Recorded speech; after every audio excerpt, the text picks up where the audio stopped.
नमस्कार ताई दीदी मॅडम, मी गोपिका ज्वेलरी मधून. ओळखत तर आहात आपण सर्वजण. पुण्याला चाललोय. पुणे तेथे काय उणे असं म्हणतात आणि पुणेकरांच्या भेटीला चाललोच आहे काही कामानिमित्त.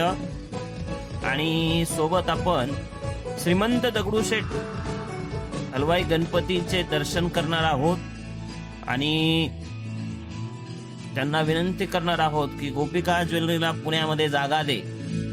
आणि लवकरच गोपिका ज्वेलरी पुण्यामध्ये येऊ इच्छिते पुणेकरांच्या भेटीसाठी.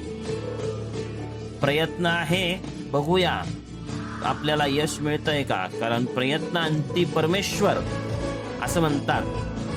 बाप्पांचं दर्शन घेतल्यानंतर त्यांना विनंती करूया. सोबत काही लोकांना भेटायचं आहे, काहींना चर्चा करायची आहे. आपलं होलसेलचंही काम असल्यामुळे काही व्यापाऱ्यांनाही भेटायचं आहे. जे व्यापारी आपल्याकडनं परचेसिंग करतात, माल घेऊन जातात, पुण्यामध्ये सेल करतात. वेगवेगळ्या एरियामध्ये त्यांचे शॉप्स आहेत. काही एक एरिया सांगतो, लक्ष्मी रोड असेल वगैरे वगैरे, भरपूर एरिया.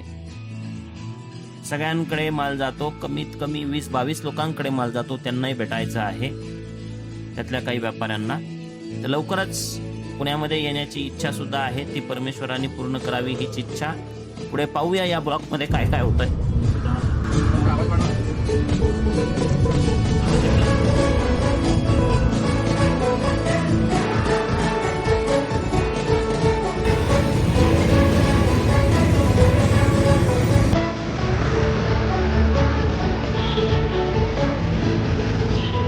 महागणपती रांजणगाव या ठिकाणी आलोय आपण. चला माझ्यासोबत.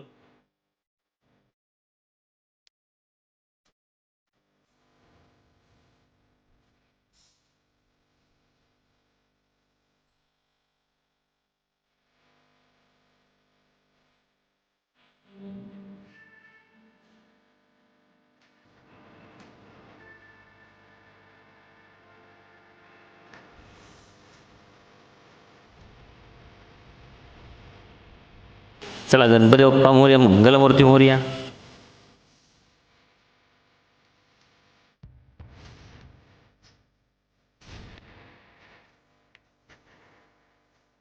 श्रीमंत दगडूशेठ हलवाई गणपतीला आपण पोहोचलेलो आहे.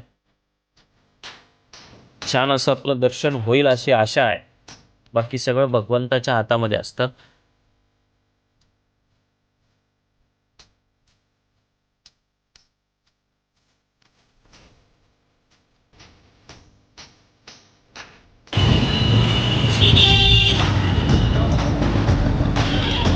चला, बाप्पांच्या मंदिराजवळ आलोय आपण.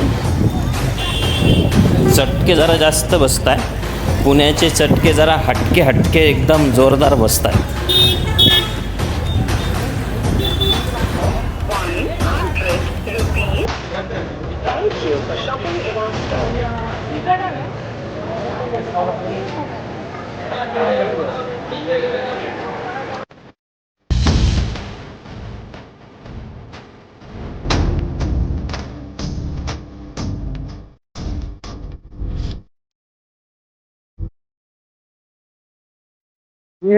खूप गोड असे दर्शन बाप्पांचे झालेले आहे आणि आनंदी आहे. त्यांना काही मागणं मागितलंय तेही पूर्ण करतील असा मला विश्वास आहे. आणि लवकरच गोपिका ज्वेलरी भेटायला येते काय पुणेकरांना, हे आपण पाहूया.